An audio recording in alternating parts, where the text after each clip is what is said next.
And lead us not into temptation. Elon, you got to do it, bro. You got to do it, Please, bro. You can't forget about. You don't think mass deportations will affect the labor force or agriculture industry? Or building houses to bring down. Even if you're pro it, you have to consider that. I mean, I think if you exit people that have already have deportation orders from the court, and you exit people who are violent criminals, that is in no way, shape, or form going to hurt the economy, but it just might make people feel a little safer about way their more community. than that. Something that I'm still struggling with, and I'd love to hear your thoughts on, is how did a convicted felon resonate more with Americans than a hyper qualified woman of color? Do you think that racism and misogyny played any part in this election? No. Well, listen, I think that Vice President Harris was eminently qualified. Mm-hmm. And I supported her with everything that I had. And I think so many Americans did. It was a close election at the end of the day, didn't break in her direction. I think we all are going to unpack as part of our after action analysis. How did this happen? Yeah. Where did we fall short? I do think that the emerging lesson, separate and apart from reasons may be connected to race and misogyny, is that the economy was the dominant theme for a lot of folks, particularly when you consider that in many communities of color, there was movement away from the Democratic candidate and toward the former president. People are rightfully alarmed. They have a reason to be alarmed. I don't give a damn about that lady. She over. It's all right. More Elon news. Is this Trump news? Let's see. Pam Bondi is set to visit with senators on Capitol Hill. He comes as Trump's pick to lead the FBI. Kash Patel is causing panic on the left and somewhat worse. So if you don't know who Kash Patel is, there is, shout out to Sean Ryan podcast. I love his podcast. Shout out to all the military people. I'm a military baby, grew up on base. Military paid for my education, so I'm spoiled as hell. But he did a podcast with Sean Ryan, Kash Patel. Y'all should probably go check it out. This has so many people wound up in alarm because homie is actually a real life conspiracy theorist. And he is going to, it's a reason why I'm showing y'all these clips. This is like clear evidence that 2025 is going to be different. It's going to be different money-wise. It's going to be different political-wise. It's going to be different as far as information, as far as what the world knows. This office that's coming, Trump, everybody he's picking, this is going to change the way the rest of the world looks at the United States. I promise you. I promise you. Buried on the right. Bill Maloogian is in West Palm Beach. Bill. And Brian, good morning to you. Donald Trump's pick for Attorney General Pam Bondi is going to be on Capitol Hill today, where she's expected to meet with some key Republican senators. Bondi has been serving as the state of Florida's Attorney General, and she was picked by Trump after Matt Gaetz withdrew his own nomination for AG. Bondi is widely respected. She's repeatedly sued the Biden administration over its open border policies, and she's also been a longtime Trump loyalist. GOP Senator Chuck Grassley announced he's going to meet with Bondi this morning in D.C. She's also expected to meet with other key Republicans today to try to pave the way for a smooth transition and confirmation process. Now, in addition to Charles Kushner, who Trump picked to be ambassador to France, another splashy pick that Trump made over the weekend was his nomination of Kash Patel for FBI director. As you can imagine, that announcement sent shockwaves through Washington. It was outrage from Democrats and praise from Trump's allies. Patel served in intelligence and defense roles under Trump during his first administration. Trump has called him a brilliant lawyer and investigator and, quote, an America First fighter who has spent his career exposing corruption. Some critics and Democrats have said Patel just doesn't have the experience for the job, but Republican Senator Bill Hagerty is firing back.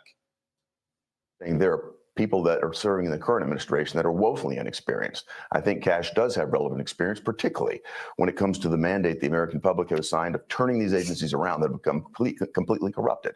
Kash has pointed it out. He's probably the best at uncovering what's happened at the FBI, and I look forward to seeing him taking it apart. In the current direction, He said he looked forward to this man taking apart the FBI. Why does the FBI even need to be taken apart, fam? What the fuck is going on in this country? Director of the FBI, Christopher Wray, is 7 years into his current 10-year term, which ends in 2027. Wray has said he has no intention whatsoever of resigning. So if Trump wants to get Patel in the position of FBI director, he's going to have to be confirmed by the Senate, and then Trump would have to fire Chris Wray as FBI director. Brian, we'll send it back to you. Wow, what a busy weekend. Thanks so much, Bill. Appreciate it. And now let's build on this. As Kash Patel vows to go after the deep state, one Democratic lawmaker doesn't even think the deep state exists. We haven't even got the Uncle Murder wrap up. Shout out to Uncle Murder. We waiting on you. I'll pick you over Mariah. No offense, Mariah, but for sure I want to hear the Uncle Murder wrap up. And from my understanding, remember Cat Williams told us this was gonna be a crazy year, baby. This was gonna be a crazy year. And come to find out, him and Shannon Sharp may be gearing up for another interview in January. Oh baby. Are you I hope y'all buying the right cryptos.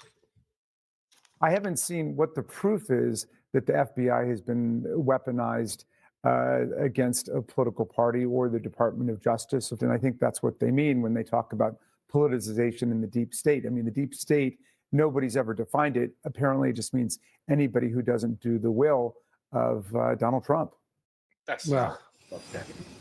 Nobody believes that, and not even him. But our next guest disagrees. KT McFarland knows all about being targeted. She experienced it firsthand when she served as Trump's deputy national security advisor for a brief period of time. She joins us now.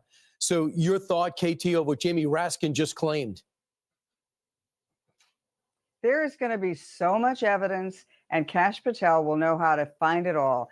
You know, government workers are not really, they're not gutsy people, right? They'll always want a paper trail to protect themselves for what they were doing. There was a lot of intimidation and prosecution and persecution of Trump administration people. There will be files and files of that. Now, normally, when a director of intelligence, whatever the organization is, comes into office, you know, the staff says, oh, look, we can't find it, or we got to protect this secret information because it's going to reveal sources and methods.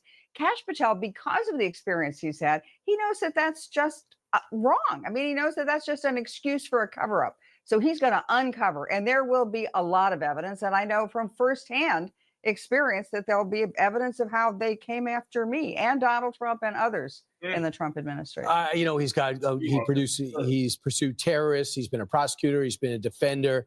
And since 2018, he got on Donald Trump's radar, has been very loyal and impressing him ever since. From what you know about the Senate, do you think he can pass? He could only afford to lose three Republicans. You know, Donald Trump has just received an overwhelming mandate from the United States people.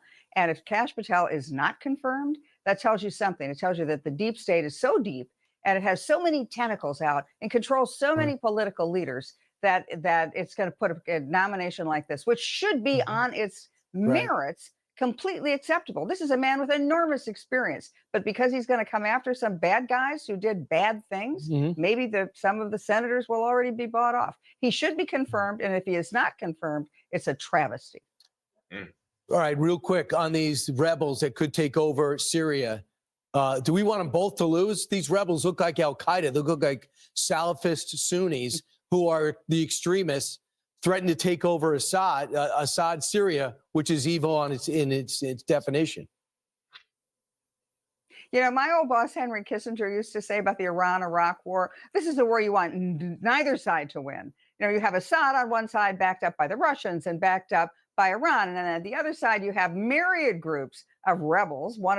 Some groups are backed by Al-Qaeda. Some are backed by Turkey. We even have a group in there. We have 900 American servicemen in the middle of this multi-party civil war. It's just another example of how messed up the Middle East is. And why should we have Americans yet again in the line of fire in a war Right. that isn't going to work in any way to protect American vital national interests. All right. Thanks so much, KT. Right. Appreciate it. We Heard. just know this: Russia needs that wall more Thank you. port in order to get weapons and everything else through that region. What are you talking about? I like her. She said we have no business over there. It don't help us. Why are we doing that? Like, Shorty's a winner in my book, bro. But more in Trump world, we this is current events, my baby. It's